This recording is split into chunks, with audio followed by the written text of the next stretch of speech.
To our channel it's Triveni thoughts. Okay, అందరికి ముందుగా happy Holi. Happy Holi. అందరూ ఎలా ఉన్నారు, ఏం చేస్తున్నారు? మేమైతే ఇలా చాలా బాగున్నాం. ఈరోజు హోలీ అని చెప్పేసి స్పెషల్ గా స్వీట్స్ చేసుకుందామని రెడీ అయిపోయాం అనమాట. గులాబ్ జామ్ చేద్దాం అనేసి డిసైడ్ అయిపోయి ముగ్గురం స్టార్ట్ చేసేసాం. అనుకున్నదే తడువుగా వెంటనే తీసి స్టార్ట్ చేసేసాం. ఈ రోజు గులాబ్ జామ్ చేయడంలో వీళ్ళు కూడా బాగా హెల్ప్ చేస్తారట. మేము ముగ్గురం కలిపి గులాబ్ జామ్ ఎలా చేస్తున్నామో చూడండి. హ్యాండ్స్ కట్టుకున్నారా? అదేకో అందరం చేతి బాగా కడిగేసుకున్నాం. ఇప్పుడు గులాబ్ జామ్ స్టార్ట్ చేస్తాం.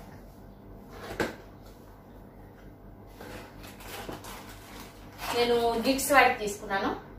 గిట్స్ గులాబ్ జామున్ తీసుకున్నాను. 1/2 kg ప్యాకెట్. నేను ఆల్రెడీ ఒకసారి ఓపెన్ చేసి ఆఫ్ చేసుకొని ఆఫ్ స్టోర్ చేశాను. మిగిలిన ఆఫ్తో ఇప్పుడు చేద్దాం. గులాబ్ జామ్ కలపడానికి నేను పాలు తీసుకున్నాను. నీళ్ళతో అయినా కలుపుకోవచ్చు, నో ప్రాబ్లం. కానీ నేను పాలు తీసుకున్నాను. ఉండలు చుట్టుకునేటప్పుడు చేతులు కలుపుకుంటుంది కదా, అంటుకోకుండా ఉండడం కోసం ఆయిల్ తీసుకున్నాను. ఒకేసారి పాలు వేసేసుకోకూడదండి, కొంచెం కొంచెం కలుపుతూ పాలు వేసుకుంటూ ఉండాలి. ఇంకోటి ఏంటంటే, ఎప్పుడు గులాబ్ జామ్ పిండి ఎప్పుడు గట్టిగా నలపకూడదు. అలా నలిపినట్లయితే గులాబ్ జామ్ అంత బాగా రావు. ఎప్పుడు ఇలా మన వేళ్లతోనే ఇలా సాఫ్ట్ గా కలుపుతూ ఉండాలి.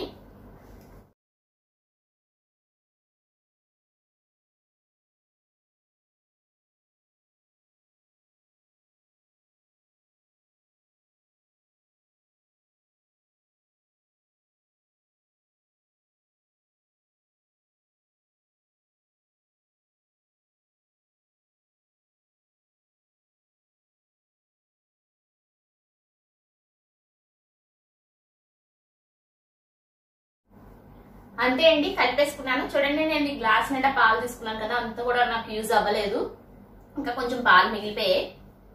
ఈ విధంగా కలిపేసుకొని దీన్ని ఒక 10 నిమిషాలు మూత వేసేసుకొని పక్కన పెట్టేసుకోవాలి.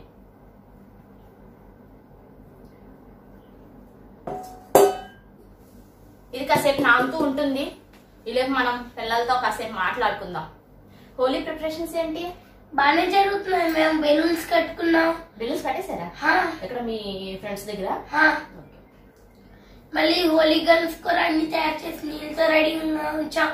అందరికి కలర్స్ కూడా రెడీగా ఉంచి రాయడానికి కూడా రెడీగా ఉన్నాయి. నీతో నువ్వు మీ ఫ్రెండ్స్ తో ప్లాన్స్ అయిపోయా? ఏం చేసుకున్నావు? మీ ఫ్రెండ్స్ తో ప్లానింగ్స్ ఏం చేసుకున్నావు?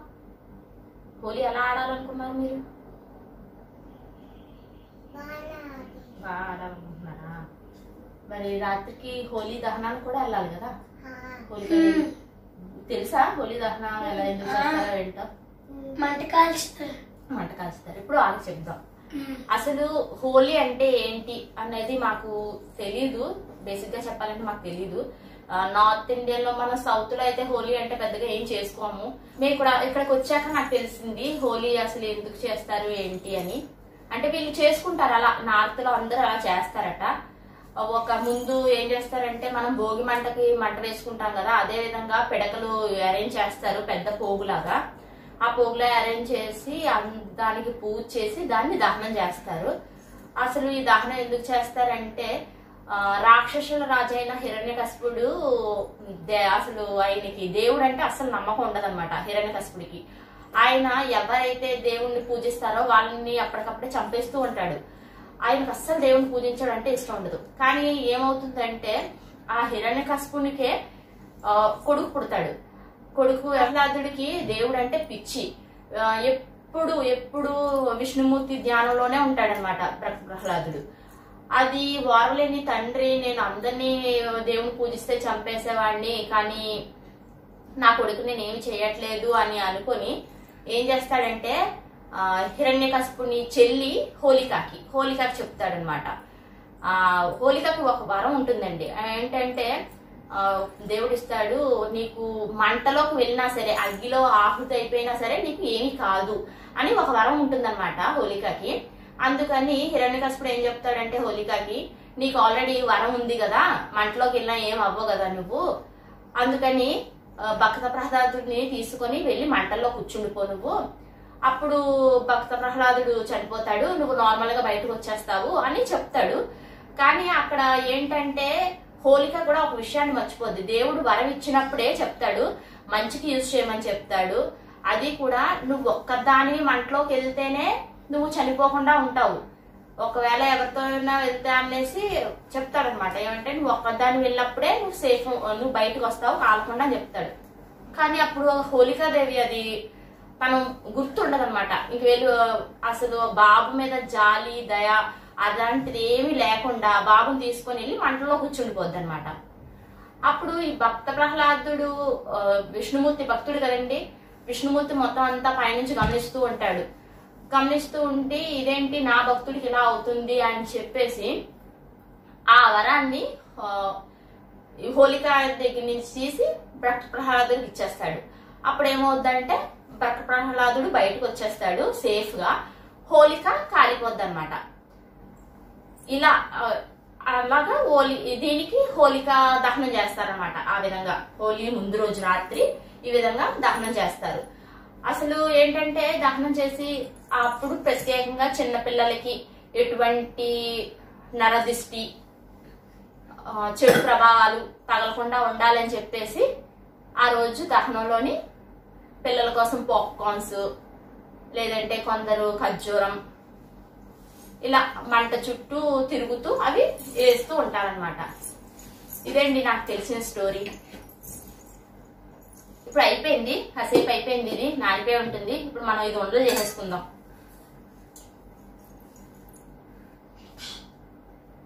మీకు ఏ సైజు ఉండలు కావాలో ఆ సైజు చేసుకోవచ్చు. నేను ఈ సైజు చేసుకుంటున్నాను. ఇలాగా ప్రెస్ చేస్తూ చేసుకోవాలి, క్రాక్స్ ఉండకూడదు ఉండల మీద.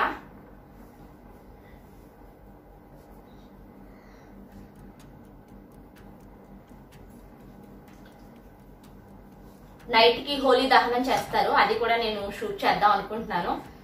షూట్ చేసి తప్పకుండా ఈ గులాబ్ జామున్ తోనే అది కూడా యాడ్ చేస్తా. అంతే అండి, ఉండలు చేసేసుకున్నాం మేము. ఇప్పుడు వేపుకొని గులాబ్ జామున్ మీకు కూడా పెడతాం, తప్పకుండా టేస్ట్ చేయండి. ఓకే, ఇగోండి అయిపోయింది. గులాబ్ జామ్ సిరప్ రెడీ చేయడం కోసం 2 గ్లాస్ షుగర్ తీసుకున్నాను. 2 గ్లాస్కి 1.5 గ్లాస్ వాటర్ తీసుకున్నాను.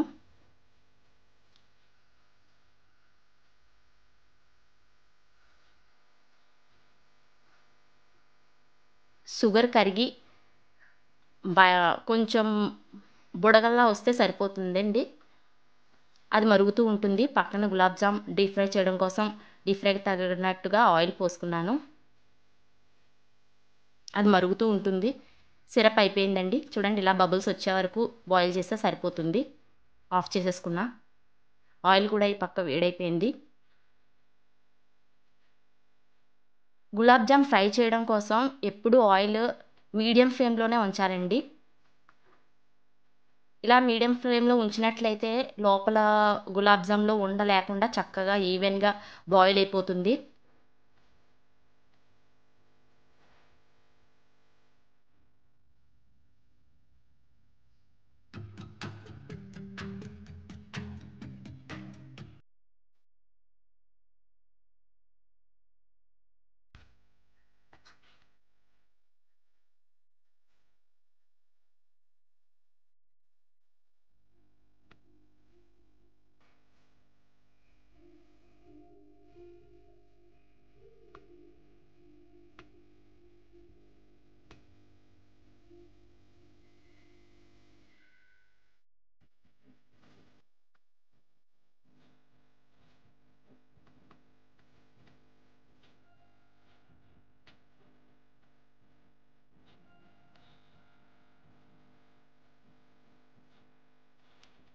అంతే అండి, గులాబ్ జామ్ ఫ్రై అయిపోయింది.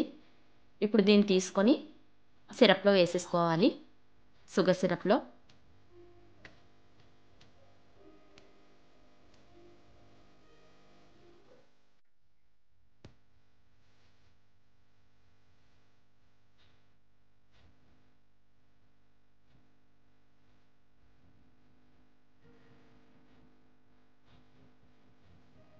అదేవిధంగా మిగిలిన గులాబ్ జాములు కూడా ఫ్రై చేసుకొని అవి ఫ్రై అయిపోయినాక షుగర్ సిరప్లో వేసేసుకోవాలి. అంతే, గులాబ్ జామ్ రెడీ.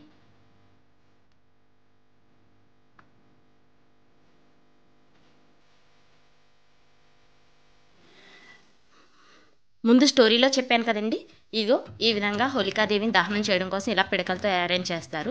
దీని కింద ఫస్ట్ ఆఫ్ ఆల్ కింద ఏం చేస్తారంటే గొయ్యి తీసి ఒక కుండలో 7 రకాల దినుసులు, పప్పు దినుసులు వేసి నీళ్లు పోసి మూత పెట్టేసి గోతులో కప్పెట్టేసి దానిపైన ఈ పిడకలతో ఇలాగా కాల్చడం కోసం పెడతారనమాట. ఎవరో ఆల్రెడీ పూజ చేశారు, అలా పెట్టారనమాట. सर्वदां सर्वकार्येषु नास्ति तद्विषान् मङ्गलं येषां हृदयस्तु भगवान् मङ्गलाय त्वनो हरि. ॐ कर्पूरकवलं करुणावतारं संसारसारं भुजगेन्द्रहारं सदा वसन्तं हृदयारविन्दे भवं भवामि सहितं नमामि. मङ्गलं भगवान् विष्णुमङ्गलं गरुडध्वजं मंगलम मुंडरीकाक्ष मंगलाय त्वनो हरि. सर्वमांगल्यमांगल्ये शिवे सर्वरद्धसाधिके शरणे त्र्यंबके गौरी नारायणि नमोस्तुते. ओं भूर्भुवस्सुः भगवति जगदम्बिकाभ्यां श्री होलिकाय नमः. गन्धस्तपुषपाणिं समर्पयामि.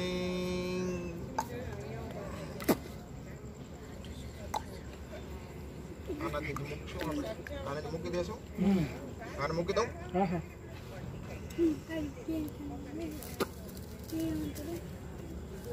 श्री नरसिंह भगवान की जय.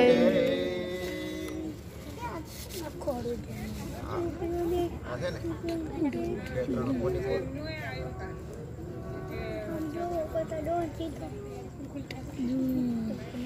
अगरबत्ती बाजू लगाओ. हाँ, ये बाजू लगाओ. हाँ, एक आ बाजू लगाओ, एक आ बाजू लगाओ. श्री नरसिंह भगवान की जय. प्रहलाद जी महाराज की जय.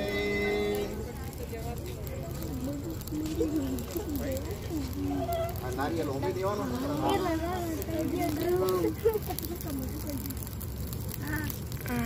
बेटा नारियल होंगे दियो ना. ఈ విధంగా పూజ చేసిన తర్వాత మనం పాప్కార్న్స్ లేదా ఖర్జూరం నీళ్లు పట్టుకొని ఇలా 5 ప్రదక్షిణలు చేస్తారనమాట. ఇది ప్రత్యేకంగా చిన్నపిల్లల కోసం చేస్తారు. చిన్నపిల్లలకి ఇక్కడి నుంచి అన్నీ బాగుంటాయని నమ్మకంతో ఈ మంట సెగ పిల్లలకు తగిలేలా చేస్తారు. ఇలా హోలీ ముందు రోజు రాత్రి చేసి మరుసటి రోజు హోలీ రంగులు పూసుకుంటూ ఉంటారు. ఇవి మార్నింగ్ సెలబ్రేషన్స్ అనమాట. కలర్స్తో పిల్లలు చాలా ఎంజాయ్ చేశారు రంగులు పూసుకుంటూ.